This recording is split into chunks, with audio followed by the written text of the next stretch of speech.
St. Stephen Church. Here are your church announcements. This will be a December to remember as St. Stephen Church kicks off a special book signing tour for our very own Miss Baye. Come on out and get your copy of her latest book, The Book of David, My East Harlem Love Story. Her book tour will kick off on the Louisville campus on December 1st, Hardin County December 8th, and Indiana campus on December 14th. Miss Baye will do a full interview about her book on Inside St. Stephen on our e-campus this Monday, November 25th at 6 p.m. Watch online at ssclive.tv. It's that time again. Time for us to recognize all of our new members. Our new members reception will be held on Saturday, December 7th, 1 p.m. on our Louisville campus, inside of the Family Life Center, multipurpose room number 1. This is opened up to members from all campuses who've joined since August 2019. Come on out and fellowship with your pastor and First Lady. If you joined at any time during the year and haven't had an opportunity to fellowship with our pastor and First Lady, you are welcome to attend. Calling all leaders is the St. Stephen Church Leadership Retreat, December 13th and 14th. Pastor Cosby will share the strategic plan for our church. All deacons, trustees, assistant ministers, ministry and auxiliary leaders, and staff are expected to attend. Be sure to register at ssclive.org. How many of you are ready for a good Christmas production? Well, our little ones are working hard on their upcoming Christmas musical, The Little Drummer Dude, Saturday, December 7th, 6 p.m. on the Louisville campus. This production will feature children from all 3 campuses. So invite your friends and your family and come on out and show our babies some support. Our end of the year campaign is here. Happy Birthday, Jesus, an opportunity for you, the members, to help with the house. This campaign seeks to cover much-needed repairs to our infrastructure on the Louisville campus, roof repairs, Indiana campus, parking lot lights and marquee, and in the Hardin County campus, roof repairs. You can send your donations by mail to the church during the weekly offering or utilize our push pay system. Please join us in this giving. Well, that wraps up this week's announcements. You are now informed of all the happenings going on here at the Stephen. Now, let's get ready for worship. Be blessed.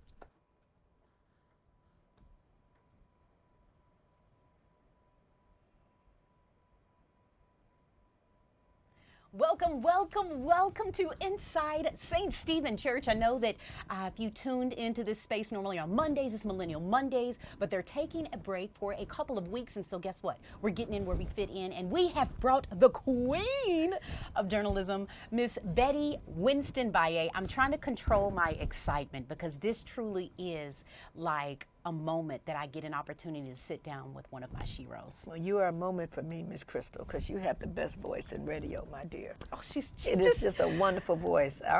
Too kind. Miss Betty Winston Baye, journalist, columnist, and former member of the editorial board of the Courier-Journal. But you've won several awards. You've had your own talk show. You've seen the world over. Welcome to Inside St. Stephen Church. And we are here for a very good reason. We're going to get right down to it. Okay. The Book of David, My East Harlem Love Story. This is your 3rd book. Yes. And this is my memoir. I'm telling my business a little bit. And we love business. Now, no woman should ever tell all her business, but this is some of my business. I love it because this is going to be like a sister girl talk. Hey, if you are watching live on Facebook, share this video, share this production. You don't want to miss it. And let's get to it. The Book of David. Real quick, talk about your career, though, where you come, where you are, and then we're going to get right down to the Book of David. Let me just say, I don't want to make you sick. I've been sneezing. That's because I was coming to do this, so you know God will work some magic for you. So God, just get me through this one so I don't sneeze too much. But I am a late bloomer. I didn't grow up wanting to be a journalist. I didn't know anything about it. I'm out of New York City, out of the projects. I didn't know anybody that wrote, and didn't go to college right out of high school. I was 27 when I started college. I was 35 when I finished, and I got my master's degree at Columbia University Graduate School of Journalism. And I went to grad school knowing nothing about journalism. I had never written for the school paper or any of that. And I had a professor who really liked my writing. And so he suggested that I go. And I chose print because I didn't want them to be in TV with them messing with my hair and telling me I was too dark, and as they told a friend of mine, you look muddy. You know, I didn't want to put myself through that. So I pursued a career in print, and I worked for a small paper in New York after school. And I was a little bit older than my classmates and older than a lot of people in the newsroom.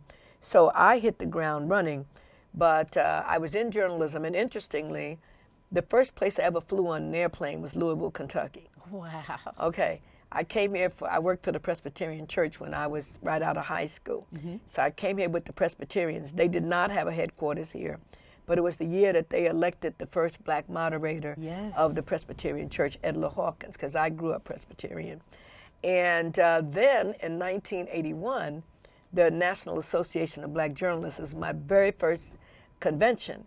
It was in Louisville, Kentucky. That's right. So I don't understand, you know, my first time on an airplane flying, I never dreamed that I would live here. I never dreamed that I would live outside of New York. But when I came here, to come into the Courier Journal was a big deal. It was traumatic for me leaving New York and moving to Louisville, because Louisville 1984 is not Louisville 2019. Yeah. It's grown a lot. It's a lot more sophisticated and stuff, and a lot more restaurants, a lot more things to do, a lot of drinking they do, and they really pushing this bourbon. But so I came to Louisville, I came to the Courier Journal, I worked as a reporter, and I loved my early days at the Courier because the local civil rights movement was going on, and Lewis Coleman and Mattie Jones, and I mean, just so many of the legends of Louisville, Ann Braden. I really got to touch all those people early on, and they would give me stories and give me leads and everything, and I loved it. And so I loved being a reporter. And then I got an opportunity. I won a fellowship, a Neiman Fellowship, which they only give to 12 Americans, and I won it, and I left here and went to Harvard for a year. Wow. And on the Neiman Fellowship, you can study anything you want to. So I was going to study some poverty or something. So I went to a couple of classes, and I said, wait a minute, I know about the poverty. So I went and took opera and whatever. And when I came back from Harvard, they asked me to be on the editorial board and then to launch a column. So I wrote my column for several years, and the Courier Journal had a big layoff in 2011. And I, as the only African American on the editorial board, I got laid off after 27 years with the Courier and 30 years with Gannett. Local media, the newspapers, they're really struggling. Yeah. The whole... But with print journalism. Yeah, absolutely. print journalism is struggling. And now you've got... you used to have like a central marketplace where, you know, you wrote the editorials, and people now with all the social media, people are all over the place. So people read and they watch whatever their point of view is. So there's literally no common ground. Right. And the local journalists here struggling harder than ever with fewer and fewer resources. And so now I look on TV and I see something that I watched on Thursday, and they run it again on Monday like it's news. Say, where's the news at? And it's not even like they update. It's the same story all over again. So I sort of, you know, look to the New York Times, the Washington Post. I try to read the national newspapers because the local newspapers, like I said, they're struggling, don't have the resources. So a lot of the local, our representatives in Congress are really not being covered on the local level. Right. You know, you have to read, I read in the Washington Post what Mitch McConnell is up to, for example. You know what I'm saying? And again, because I love journalism and I love the people still left at the Courier and some of the other local newspapers, but they're working really hard with hardly any resources. And if you know that Gannett, which owns the Courier, had just went into partnership with Gatehouse, or they merged or something, and they're going to make some more cuts. Wow. So I don't know and what... it seems like every year since the big layoff back in 2011, it's been dwindling down. Yeah. But let me tell you why this is so special for me. I grew up watching Oprah Winfrey on television and Sally Jesse Raphael. But I remember when I was in school for journalism, I felt like I was a late bloomer too. And I was taking classes over at Jefferson Community College, and my journalism teacher gave us an assignment, and we had to pick out articles from the Courier Journal. And I remember seeing this black woman's picture in the Courier Journal, and I was like, who is this person? And so I tried to find everything out about you that I could. Oh my goodness. And I said, someone that looks just like me is a writer, because I just grew up just loving to write and being in front of it. Yeah. And you didn't know what the name for it was, but you knew you wanted to be on this track. Yeah. But for you to light that path, like I don't think I've ever shared that with you, but you know, and then you were mentioned the the Association of Black Journalists. Yes, NABJ. Yeah. Yes, I was the vice president of that back in 2008 when Javacia Harris, who used to work for Velocity, and I was the past president of that chapter. Oh my gosh! So all of these, and it really comes full stream. And I tell you, for me, writing is therapeutic. Oh yes. Because I have this mouth. Mm-hmm. This mouth. And so sometimes when I write, it is a way for me to slow myself down. Yes. So I don't say, because you know how they say, what comes up comes out. And there's a reason why you got one mouth and two eyes and two ears. The one mouth can get you in trouble. So, and I recognize that. And I've certainly mellowed some, I must admit, as I have grown up. Yeah, but we love your spice. We love who you are, and we're so proud to call you our own here at St. Stephen Baptist Been here Church. almost 30 years. 30 years. Yeah. And let's get into the book, because you talk about what brought you to St. Stephen Church, and then you even mention Dr. Cosby's sermon that actually almost prophesied it about the storm that you would eventually go through in 2011. Yes. But who is David? Tell the viewers who is David? Let me tell you who David is. And I have to tell you, I called it the Book of David because the book for me was divinely inspired. Ooh. And David was, I had a crush on him when we were kids in New York. And then I didn't see him for 50 years. And David is Afro-Puerto Rican. And Borinquin, as they call themselves. Borinquin, I can't say the word right. But we got separated. And when you're kids, you don't really ask, where you come from, but I just had a little crush on him. And so it never was anything serious. I mean, and I write in the book, we didn't declare it, but we liked each other. And that's what I liked how you wrote about how, well, first you talk about your first marriage when you got married really young, but you guys had crossed paths, and you said that people kind of like, they didn't put labels on it. You just kind of like, And it's sort of like, we were like in a little clique, and we would sort of run around together. So then fast forward 50 years, and almost 50 years, and I'm in D.C. at, my friend's birthday party, and my neighborhood reunion is going on. My sister's on the organizing committee, but I said, Debbie, I'm not going to come this year. And somehow my girlfriend that I was with, Vanessa Williams of the Washington Post. I call her the Vanessa Williams. The Vanessa Williams. Yes, she's the chocolate version. And Vanessa and my friend Roy Campbell, who's a former fashion editor for the Philadelphia Inquirer. In fact, Roy was very instrumental in Tyra Banks's career. Really? The model Tyra. So Tyra's mother was at Roy's 50th birthday party and stuff. And these two decided that I had to go to New York. You can't be this close to New York and don't go to your reunion. I'm like, no, I told them I'm planning to go shopping and stuff. It turns out I ended up going to the reunion. Didn't want to go. Okay. Had like a little, somewhat of an attitude, because I'm like, and they literally threw me on the Amtrak train to go to New York I was in Delaware at the time. And so I go to the reunion and I roll my suitcase up, and once I get there, it's hot in New York. I write about it in the book. I know, it is I could steaming picture hot. it, yeah. I'm standing there trying to get a cab, and black people in New York trying to get a cab, pointing uptown. So I got there, and then I look and I see some of my parents' friends, and I grew up in the projects, East River houses in New York City.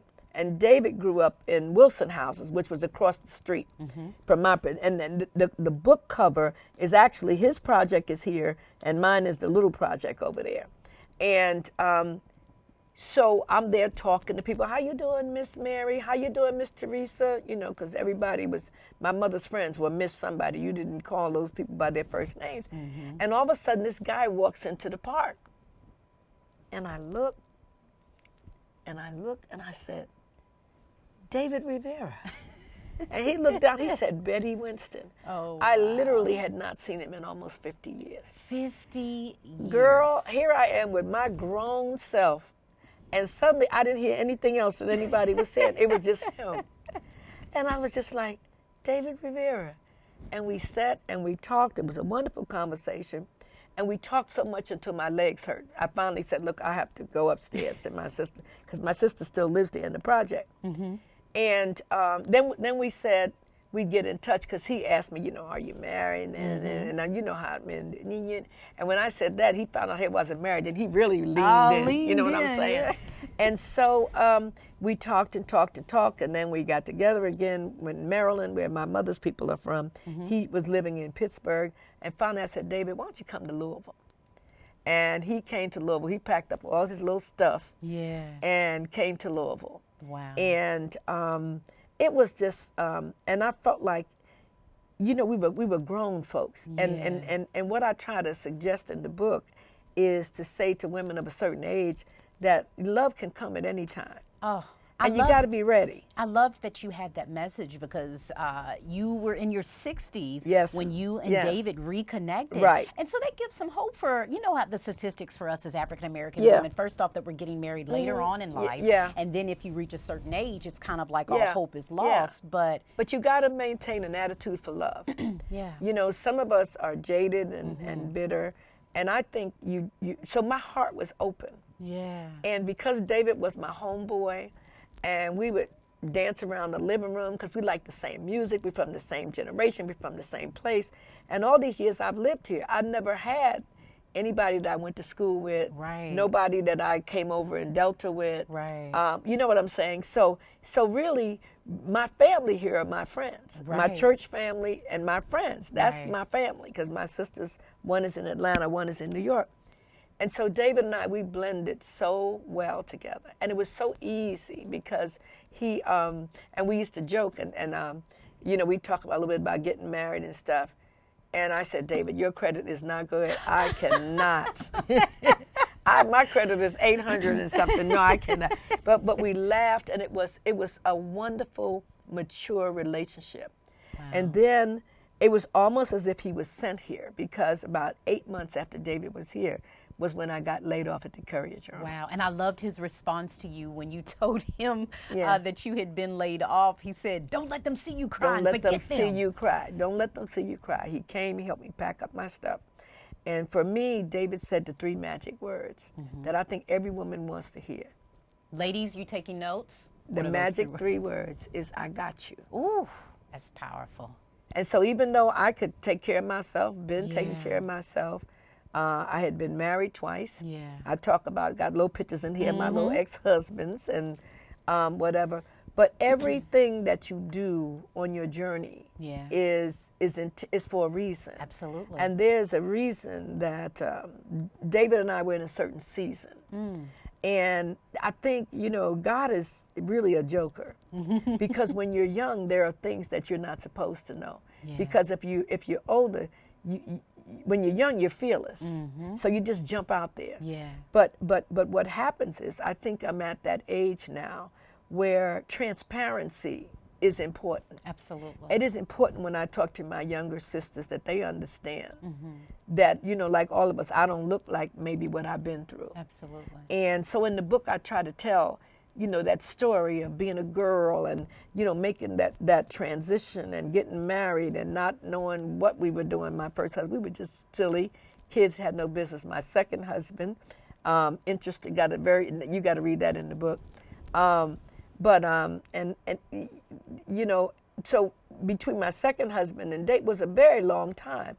So I would date people, but everybody you date is not supposed to be going to places with you. Absolutely. That's not what you do. That's not your strong suit. But when I lost my job, David was there for me, and I felt like it was divine because he really helped me up. Because the only reason why I'm in Louisville was to work at the Courier-Journal, and suddenly that was gone. Wow! But you had that piece of your past here with you in that city that and helped you. It helped me. And the other thing that helped me when I left while I was at the Courier, I made plenty of friends, and I had if I felt unloved, I could come to St. Stephen Yes. and feel the love and feel who would say, Sister Betty, are you okay?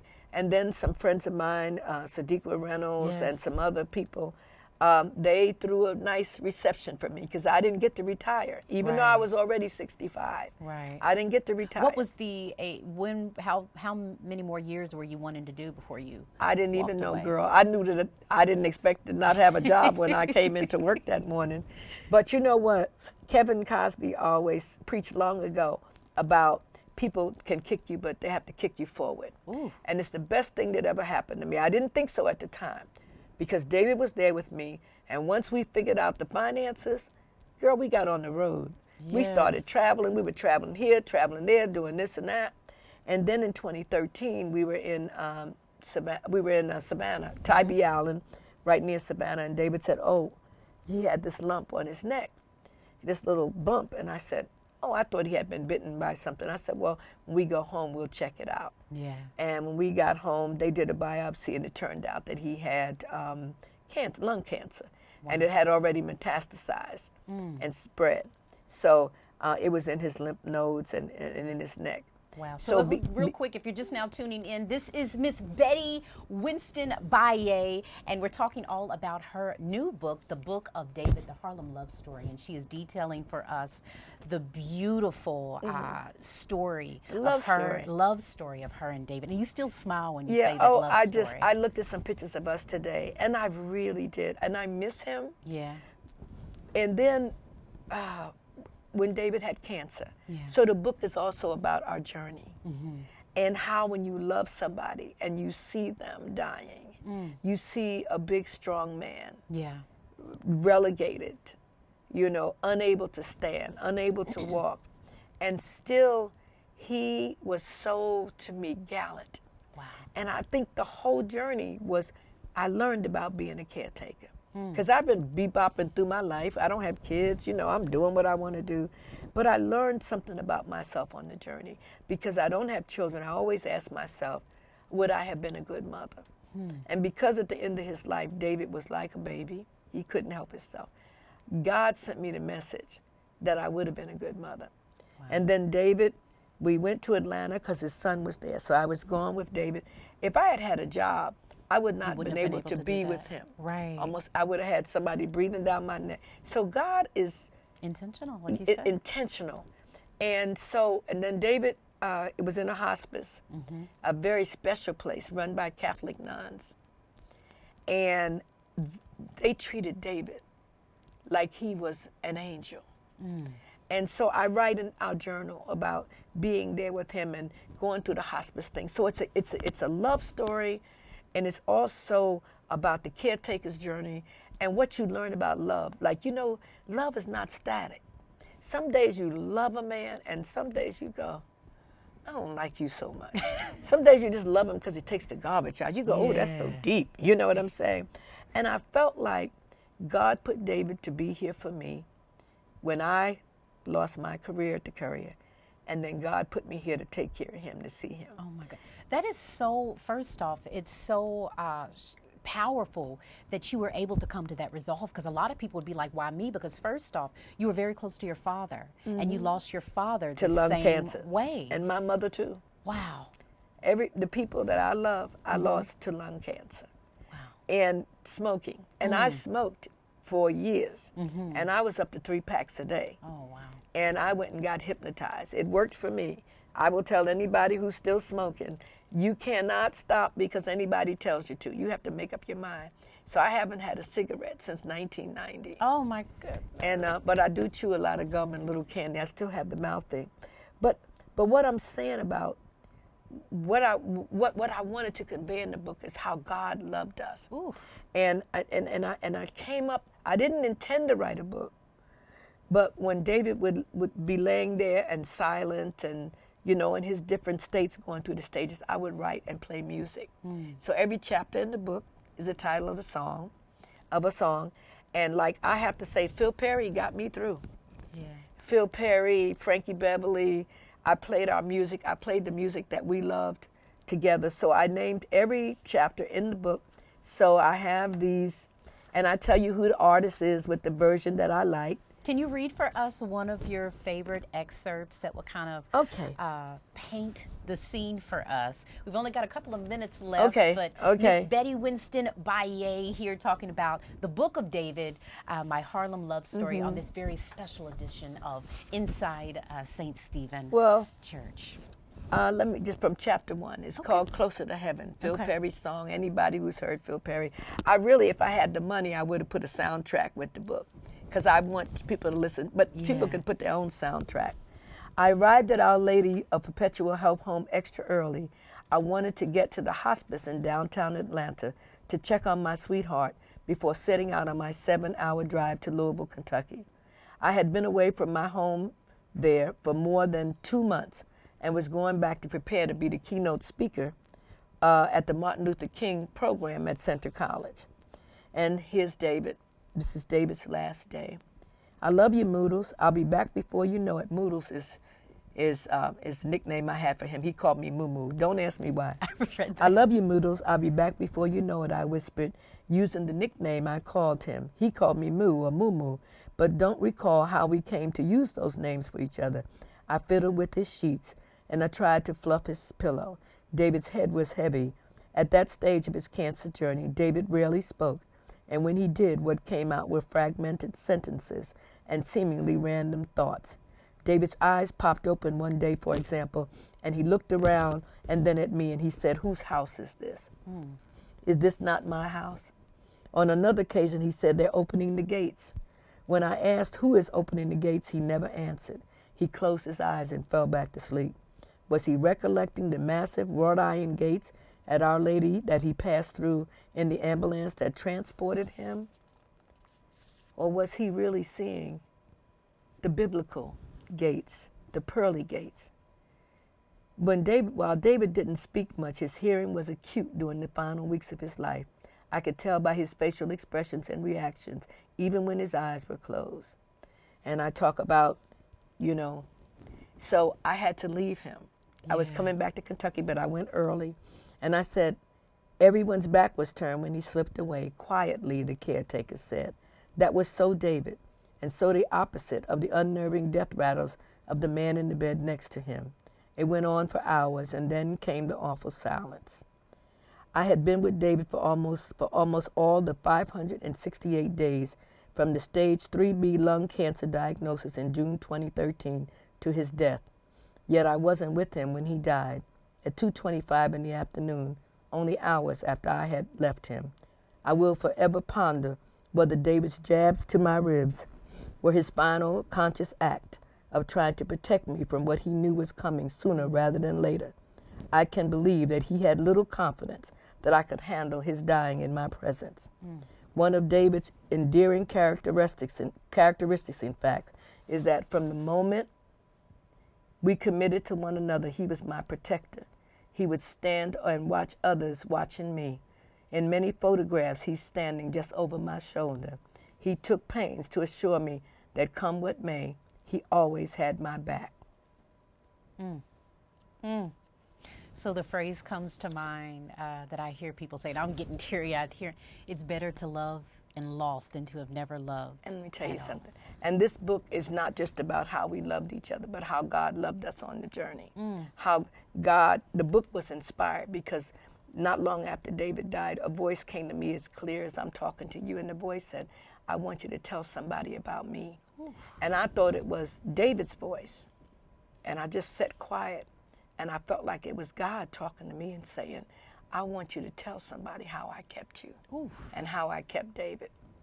And he kept me. He kept me, on that journey. And I think God knew and David knew that I probably would have just fallen apart had he died in my presence. Yeah. And this is what I think about imagination. Unlike me, David was not a chatterbox by nature. He could sit quiet for hours. He meditated without making a big deal of it. And he found immense pleasure in nature. David, for all his worldliness, was deeply spiritual. He didn't brag about it or seek to explain it. It just was. I soothed myself with my imaginings that when death showed up, David greeted it as a friend. who had come to take him to his real home. In my imagination, David stepped out of his mortal, rotting body and walked right through that big glass window. I imagined him glancing back a time or two and then heading straight toward the sun. David walked, something he had not been able to do in quite a while, and then he ran until he disappeared behind the clouds, where waited his mother, father, brother Michael, sister Felina, nephew Jesus, and his old East Harlem buddies, Duke, Hop, and Demas. So when you're a writer, and I just felt like this power of God, when you have lost somebody you love, to give you the imagination to make it beautiful. Yeah. To make it that my baby could walk again. Yeah. And he could run. Yeah. And he could run on through that window and straight to God's arms. And his mother and his father and all the ancestors, were there to bring him on in. Wow. So this is a love story, but it's not just about the love between you and David, but also you telling everyone about him, God, and about God, and I wanted to write about David because he was just an ordinary guy, all flawed. You were reading the book. He was edgy. Okay, let me just say he was a little edgy, and it's real interesting because and I worked on the book, and I kept working on the book, and I kept rewriting because it was like I didn't want to finish it because as long as I was writing, David was still there. He was still back in that moment. And I was afraid that if I finished the book, he would go away. And then when I finally did finish it, and Julia Royston, who many people know, Love Miss Julia. When Hannah Drake connected me with Julia said, "Let's go. You gotta let it go. If you want that story to be you have to let it go." So Julia really pushed me to let it go. And what I realized is that after I was done, I even felt a sigh from David that said, "I know you love me. I know you love me, but I'm okay." Wow. But I told your story because I wanted people to know that men like him exist. Ooh, that you know what? And you're testifying to a lot of single ladies out there. I am to my sisters to tell you, love. That's why I say, girls, put your lipstick on and your smile on your face. Don't say you want to meet somebody and look mean all the time. You just smile because you don't know whether that love you have may be in the Home Depot where you're trying to find a nail or something. And God loved me so much that he showed up for me and kept me. And when I would write, and this is my grieving instrument. And on the December 21st, I'll be here at the church. Yes. And we're going to be talking to the women's ministry about I don't look like what I've been through. Writing our stories, because black women need to tell our stories. And we all have a story. Absolutely. And I don't want to hear, I'm not a writer, I don't know how to write. I don't care if you publish a book, but you write for yourself, you write for your children. And then, like I said, when you get to be my age, girl, you get to be transparent. Because there's stuff that you stop lying about. Listen, we have had such an amazing time. Can we get some hearts on Facebook? I tell you, Miss Betty, this has been definitely a treat. You're doing a book tour. Yes, and so do we have the do you have the dates? I don't have the dates. December, I think it's there. Okay, there we go. Go ahead. December 1st. There we go. December 1st on the Louisville campus, Hardin County on December 8th, and then the Indiana campus on December 14th. Come on out. You're going to have books available for purchase? I will have books available for purchase. And for other folks that can't make my signings, my books are available now at Carmichael's. So you can support me. You can buy it on Amazon. The Kindle is very cheap. I know some of you all, the $4.99 will appeal to you. But please, support Carmichael's independent bookstore, and of course my church family. And let me just say, I love St. Stephen Church because of this is, you all didn't have to do this. Yeah. But I just feel like St. Stephen is my church home. I'm back inside. And you ain't new to this. You true to this. You've been a member for, what'd you say? Since 1991. When I came back to Louisville, I came here, I was invited to come to Kevin Cosby's anniversary, and I never left. We were in the little church, and I was there. It was hot in there and everything, and Kevin was building the church, and then I went to the gym. But I said I came to St. Stephen because St. Stephen reminded me of my childhood church. Yeah. Because St. Stephen is really 7 days a week. And we were in our church all the time Yeah. as We know teenagers that, and don't we, everything. Sharon? Yeah. So, you know, St. Stephen reminded me of home. And so when I put my money in St. Stephen, you know, I know that there are things that are going on here that make me feel proud. Yeah. And I know the reason why they talk about my church and my pastor so much is because he's doing something. He's got If you're to not be doing doing something. much, nobody's saying much. There you go. And speaking of proud, we are so proud that you are our very own, and we're so excited to be hosting the book tour, The Book of David, My East Harlem Love Story, Betty Winston Baye. This is such a beautiful, beautiful read, and I'm loving the pictures. Hey, Yeah. we've got to go, but the conversation will continue at the book reads, and then the December 21st Right, workshop, the women's and I will be ministry. there. Yes, and it'll be here at the Family Life Center, and it's going to be Hannah Drake, and I'm going to ask Hannah to read some of her powerful, empowering he women's is gonna be poetry, good. and Julia Royston to talk to sisters about Yes. getting their stories published, and then we'll be talking about books. We'll have our books there, but I just want to tell the sisters, look, you all need to be journaling and writing this stuff down because nothing is unimportant. That's right. Our lives are important. Absolutely. And if you don't leave something here and you be lying to your children about what happened, like they can't do the math and know how old they are and you know what, so stop. Just, you know what I'm saying? So I'm at that transparent age. Right. I always wanted to grow up to be a wise woman where I could sit on the front pew. And so when the girls came and said, well, I'm going to marry so-and-so, you just go. Get the book. Get the book. Listen, we could go all night. Miss Betty, know, I thank love you, you baby. so much. This has been an absolute Yeah, honor to yeah, sit and you here are with so beautiful. Thank you. And you Look are at it, beautiful, too. and got the Thank voice you. of death. Just the voice is just so fabulous. She's so amazing. I Fabulous. love her to Love death. you, girl. Hey, you guys, until next time, be sure to visit us online, like us on Facebook, follow us on Twitter, and download our app at SSC Live. What is it, Sharon? SSC Live? Well, on the App Store, download our app, but ssclive.tv. You can also go back and watch this broadcast. But until next time, bye. Bye.